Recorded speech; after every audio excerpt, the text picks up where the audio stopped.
बोलो शंकर भगवान की जय होवे। आइए शिव पुराण में प्रवेश करते हैं।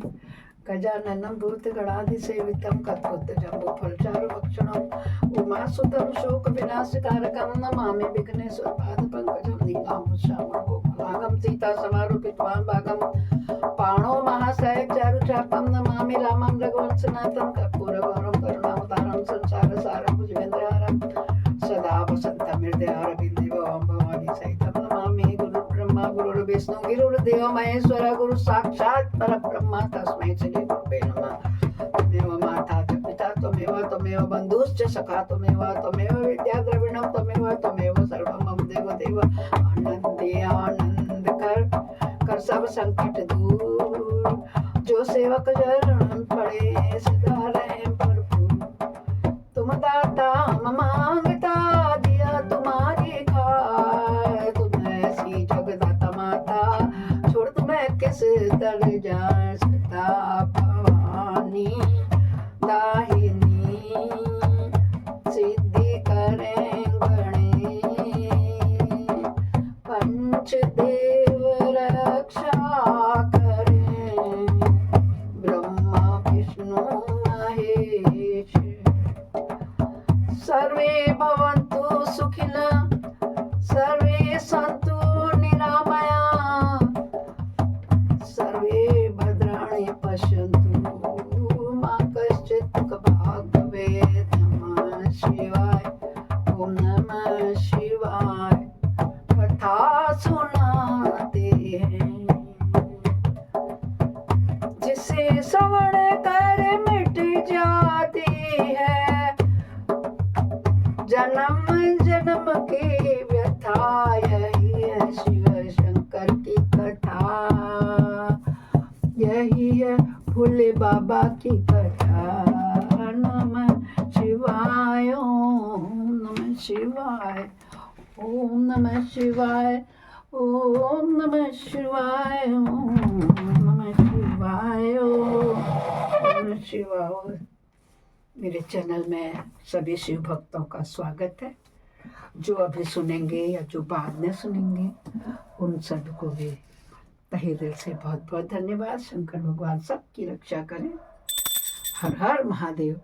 तो भक्तों, हमने 24 अध्याय तक अध्ययन कर लिया था। 19 से 21 तक ना, 19, 20, 21 था। आज हम 22वें अध्याय में प्रवेश करेंगे। विश्वेश्वर ज्योतिर्लिंग और उनकी महिमा के प्रसंग में पंचक्रोशी की महत्ता का प्रतिपादन।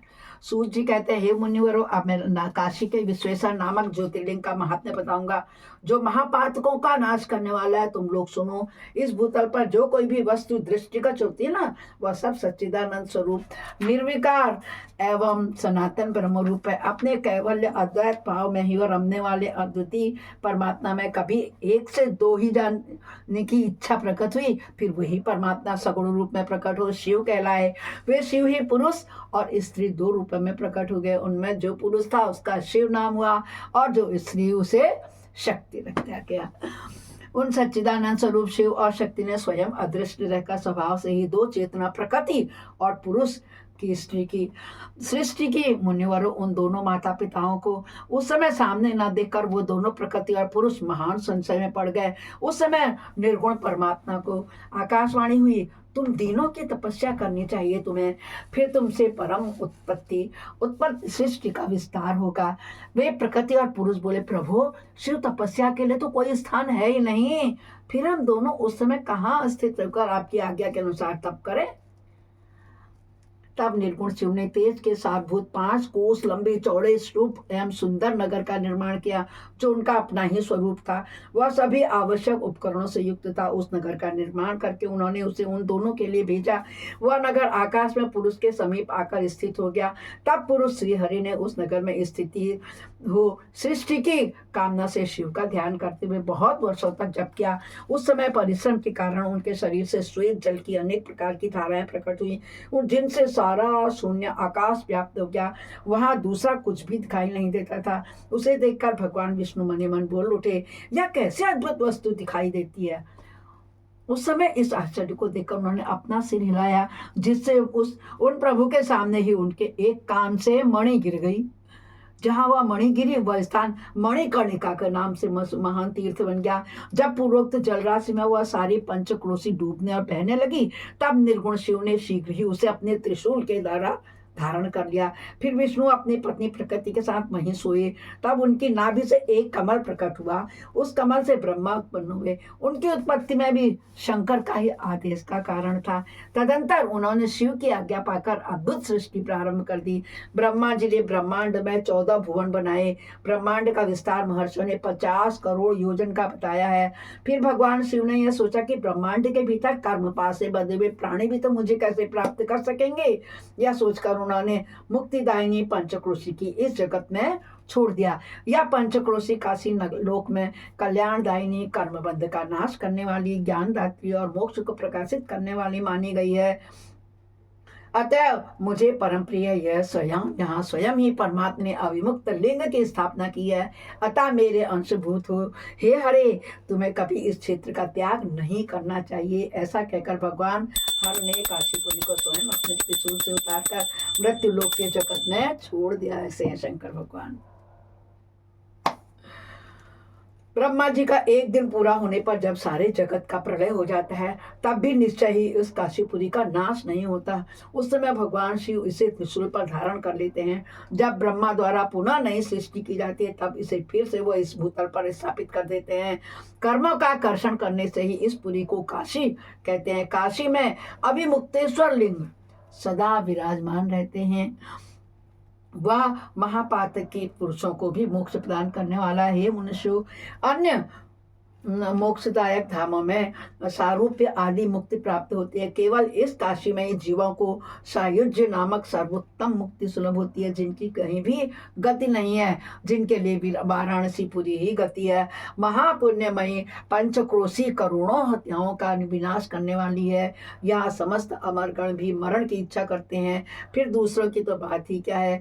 यह शंकर की प्रिय नगरी काशी सदा भोग और मोक्ष प्रदान करने वाली है। बोलो काशी नगरी की जय होवे। कैलाश के पति जो भीतर से सत्वगुणी और बाहर से तमोगुणी कहलाए हैं, कालाग्नि रुद्र के नाम से विख्यात हैं। वे निर्गुण होते हुए भी सगुण रूप में प्रकट हुए हैं, शिव हैं। बारंबार प्रणाम करके निर्गुण शिव से इस प्रकार कहने लगे। क्या बोले रुद्र? विश्वनाथ महेश्वर, मैं आपका ही हूँ, इसमें संशय नहीं है। सांब महादेव, मुझ आत्मजन पर कृपा कीजिए। जगतपति, लोकहित की कामना से आपके सदा यहीं रहना चाहिए। जगन्नाथ, मैं आपसे प्रार्थना करता हूँ कि आप यहाँ रहकर जीव उद्धार का सुधार करें। सूर्य जी कहते हैं, तदंतर मन और इंद्रियों को बस में रखने वाले अवमुक्त न भी शंकर से बारंबार प्रार्थना करके नेत्रों से आंसू बहाते हुए ही प्रसन्नता पूर्वक उनसे कहते हैं, क्या कहते हैं? अविमुक्त बोले, काल रूपी रोग के सुंदर औसत देवादिदेव महादेव, आप वास्तव में तीनों लोकों के स्वामी तथा ब्रह्मा और विष्णु आदि के द्वारा भी सेवनीय है। हे देव, काशीपुरी को आप अपनी राजधानी स्वीकार करें। मैं औचित्य सुख की प्राप्ति के लिए यहाँ सदा आपका ध्यान लगाए स्थिर भाव से बैठा रहूंगा।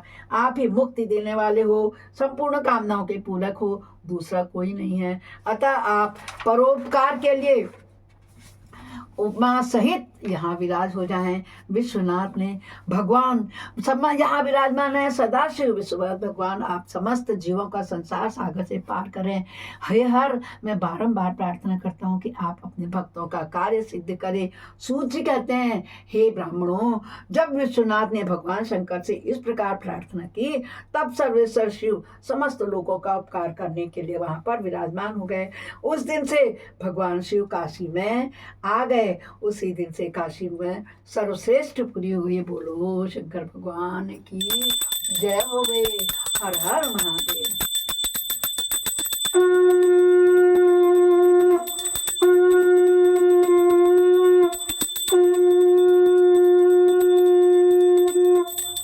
अपराध सहस्राणि क्रियन्ते अनिशमया दास्वामिते माम त्वां क्षमस्व परमेश्वरी। आवाहनम न जानामि विशेषणं विसर्जनम पूजां च न जानामि क्षम्यतां परमेश्वर मंत्रेणं क्रियाणां भक्तिनं सुरेश्वर यद पूजितं मया देव परिपूर्णं तदस्मि। बोलो शंकर भगवान की जय। हर हर हर महादेव। पाप हर, कष्ट हर, संकष्ट हर, कर सभी समस्याओं का। ऐसे शिव शंकर भगवान को बारंबार प्रणाम है।